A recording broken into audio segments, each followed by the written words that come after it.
here's the fixed mindset discussion. This is also a psychology term where Carol Dweck is defining the differences between fixed mindset and growth mindset in her Changing Our Mindset chart.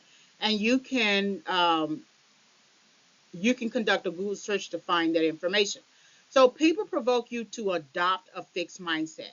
The goal is to get you to pursue what's more convenient.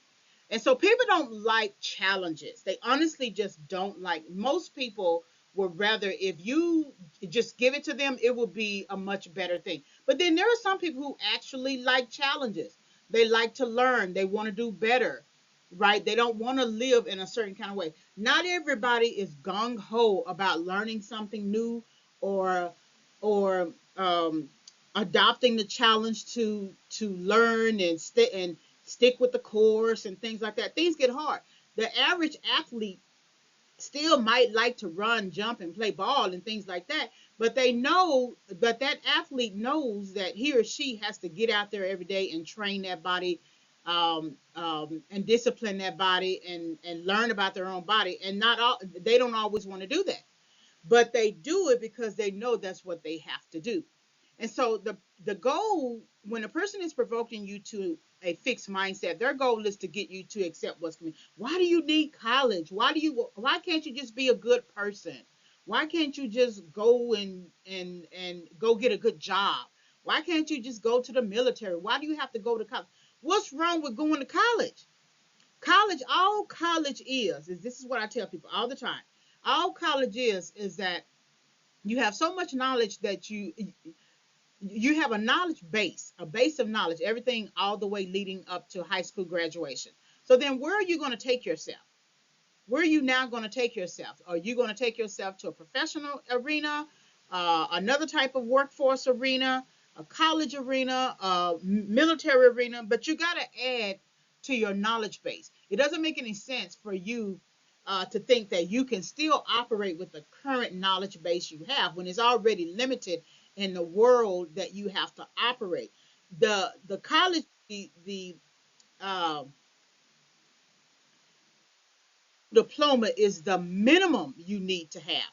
You still need to have more understanding, more knowledge, more discipline, more skill, right? So why is it that you're pushing this idea that college is not important? All college is just reading and writing, testing, and expanding your knowledge base. And it's also building skill development. Uh, it's discovering your gifts and talents and developing in those gifts and talents if you already know what they are. And so each time you take a class, it brings insight into who you are. Each time you test, it brings insight to into how you what your capability is, what your capacity is, so that when you get to the place that you want to be in life, whether it's a business owner, a CEO of a company, a teacher, a lawyer, a doctor, whatever it is, you will know who you are those first 4 development years of college. So let's look at the definitions between fixed mindset and growth mindset. Fixed mindset is essentially, and this is about intelligence, intelligence is set and potential is determined at birth. So whatever you believe you are when you were born, that's all you believe you will ever be. There's no other potential beyond that. While growth mindset is intelligence can be developed and potential is unknown. So potential, you don't fully know your potential until you continue to apply yourself, right? That your intelligence is not set at birth, that it can grow and develop. So then the chart actually has about 6, 7 additional rows. I only took about the next 2 ones. So with fixed mindset works the same way as the performance goal orientation. You like to look smart in every situation. It doesn't mean that you're actually smart. You just like to look like you're smart. People measure whether or not you are smart uh, by the suit you're wearing, how well you look clean cut, how well you wear your hair, if you are pretty. People automatically assume that people who look like they're smart are actually smart. But let them start talking. And a lot of times they are not as smart as it seems or as they appear. So then the growth mindset person would not be so much concerned about looking smart in every situation. That person would be willing to stretch and take risks to improve learning. So if there's an issue that they are having, here it is, they got 25 questions on a test and 20 they continue to get right. No matter what, they just continue to get right. They have built skill for it, they understand it, they can apply their understanding.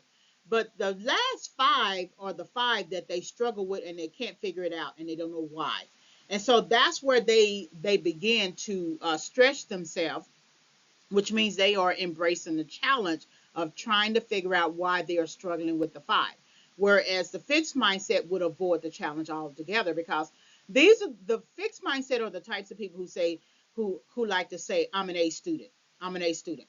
Okay, that doesn't mean that they're not an A student, but they're not willing to take the risk to take another class to challenge them more, because they feel like if they took that class they could fail it, and that failure would mess up their uh, personal perception of themselves, right? They perceive themselves as an A student. They don't want to take any class that's going to challenge them beyond that, because then that A may drop down to an A minus. The A minus may drop down to a B plus, and so on. So people provoke you to adopt a fixed mindset because wherever they are in life, that's where they want you to be. And sometimes it's not as offensive as it seems. Sometimes people have this ideal about you that you and we're cousins, we're friends, childhood friends, and we're going to grow up together, go to the same school together, go to college together, get married, have kids, have houses, have husbands, and that's it. They don't want any much more than that. But the person, one of the people in that childhood friendship wants more. That person wants to become a doctor. That person wants to perform surgery. That person wants to do much more than just be married. And there's nothing wrong with just wanting to be married and being a homemaker, as long as that's truly a goal that you want for yourself. But if it's a goal for you, you can't criticize someone else who wants something else. They may want that plus to be a world renowned scholar or something like that. So people provoke you to adopt a fixed mindset because they want you to be in a place of convenience. They don't want you to necessarily stretch and grow and improve and embrace challenges, because they're not the types of people who do that. All right, so thank you very much for listening to this series. Visit, subscribe, and follow so you can find my website, reginayfavors.com. I'm on YouTube, of course, youtube.com/ at Regina Y Favors. And then my Amazon author page is amazon.com/author/ Regina Y Favors. So do take some time to think about some of the ideas that I went through in this particular Shake the Dust Off Your Feet series. I don't know if I'm going to have a book component. I'm not quite sure just yet, but it is something that I am considering. So I do hope that you will listen to the full series. I'm going to have it in full as one video length, and then I'm going to have it separate as well. So thank you very much for listening. Please visit, subscribe, and follow. Have a great day.